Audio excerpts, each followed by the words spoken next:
হ্যাঁ, তো বিয়া করে পড়লি ফেরে আজ দেখো করতে হচ্ছে স্প্রে। তো কবারলে জল পড়ার কারণে পাতাই ছিলি নেই মোকা, মানে ভেন্ডি গাছ গিলে পুরা লেগে যাচ্ছে পোকা।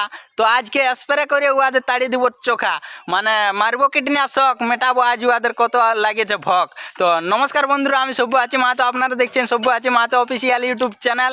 তো আই হোপ, আমি আশা করছি যে তোমরা প্রত্যেকেই ভালো আছো, আর ভালো নাই দেখলে আমি যতটুকু সম্ভব তোমাদেরকে ভিডিওর মাধ্যমে ভালো রাখার চেষ্টা করি, প্রয়াস করি, ট্রাই করি। তো আজ আর একটা ছোট্ট নতুন মিনি ব্লগ ভিডিও নিয়ে এসেছি, ঠিক আছে? ব্লগ ভিডিওটাই বনে থাকবে। তো দেখা যাক আজকের ব্লগ ভিডিওটা কীরকমভাবে তোমাদের জন্য উপস্থাপন করতে পারা যায়। তো অনেকদিন পর আজকে ঝলমল রোদ বাইরে আনছে, তো আজকে দু টাঙ্কি বলে স্প্রেটা করে দিয়ে যাক, ঠিক আছে? তো দেখা যাক ওষুধে কাজ হয় না। এই একটা বাড়ি আছে ভেন্ডি বাড়ি, আর ওই আরেকটা আছে সামনে। তো পুরুলিয়ার বাইরে যারা ভিডিওটা দেখছো তাদের জন্য ঢেঁড়স বাড়ি, আর পুরুলিয়াদের জন্য ভেন্ডি বাড়ি। তো চলো দেখা যাক। এইখানটাতে সামনেটাতে একটা জড় আছে, তো ওই জড়টাকে যাবো, ওইখানে জল নিব, তারপরে ওষুধ গুলবো, তারপরে স্প্রেটা করবো, ঠিক আছে?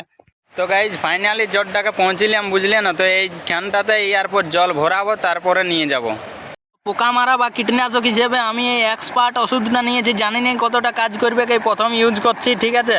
আর চিট হিসাবে এইটা নিয়েছি যাতে মানে জল পড়লেও কোনো ক্ষতি না হয়। তারপর ওই যে মগ আর টোল এনেছি ওইটাই জল ভরার জন্য, ওই ট্যাঙ্কিটাতে মোটামুটি 16 লিটার মতন জল ধরবে, আর যাতে কাঁধে না ব্যথা লাগে তার জন্য এই গামছাটা নিয়েছি, ঠিক আছে? এইগুলোই হচ্ছে সরঞ্জাম।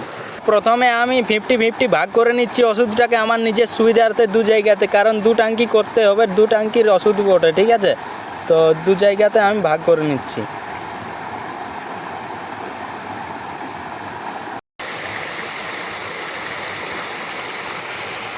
তো গাইজ ওষুধ দিয়ে একদম ফাইনালি ভরাইন রেডি করে দিয়েছি, ঠিক আছে? ইয়ার পর স্প্রেটা চলো করে লিয়া যাক।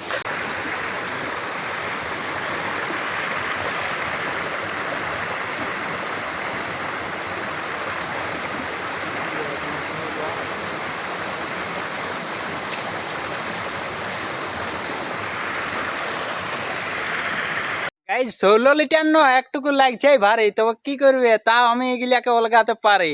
তো আইএম এ কৃষক, মারবো এবার কীটনাশক, চলো মারা যাক পোকা ফক। হ্যাঁ দেখো গাইজ দিন দুপুরে ডাকাতি করছে, দেখছো? তো গাইজ আমি ফাইনালি এই বাড়িটা কমপ্লিট করে দিলাম, ঠিক আছে? এক টাঙ্কি এই বাড়িটাতে দিলাম, আর এক টাঙ্কি ওই বাড়িটাতে দিব। তো এইটাতে কমপ্লিট হয়ে গেল, মোটামুটি 10-15 মিনিট লাগলেও বেশিক্ষণ লাগে নাই, তাড়াতাড়ি হয়ে গেল। তো এয়ারপোর্ট সে আবার জড় যাব, ওইখানে আবার ভরাবো, তারপরে আবার আসে দিব। তোমরা তো জানোই যে আমার নাম সব্যসাচী। তো দ্বিতীয়বারও আরেক টাঙ্কি ভরায় নিয়ে স্প্রে করতে যাচ্ছি। তো ইয়ার পরে এইখানকে আমি একটা আমার পার্টনার ডেকেছি, সাই দেখো ঝিঙ্গা বাড়িয়ে ঢুকেছি, যে পালারে পিঁপড়িয়া আছে রে কামড়াবে বাইরিয়া। তো ওকে টুকটাক ফোনটা ধরা করাবো, যদি ক্যামেরা করতে পারে তাইলে স্প্রে করার কয়েকটা সিন লিয়া হবে, ঠিক আছে? তো চলো স্প্রেটা করে লিয়ে যাক, অনেক বেলা বাড়ছে, বুঝলে না? খাবার টাবার খাতে হোক বাসাম তাসাম।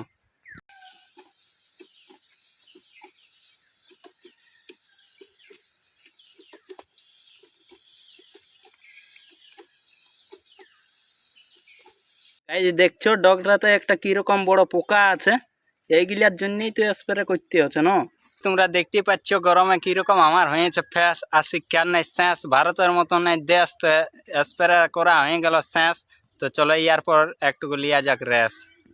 তো চলো আজকের ব্লগ ভিডিওটা এইখানেই শেষ করছি, আবার নেক্সট নতুন কোনো ব্লগ ভিডিও খুব শীঘ্রই দেখা হবে। ততক্ষণ সবাই ভালো থাকবে, সুস্থ থাকবে। তো চলো, জয় হিন্দ, বন্দে মাতরম।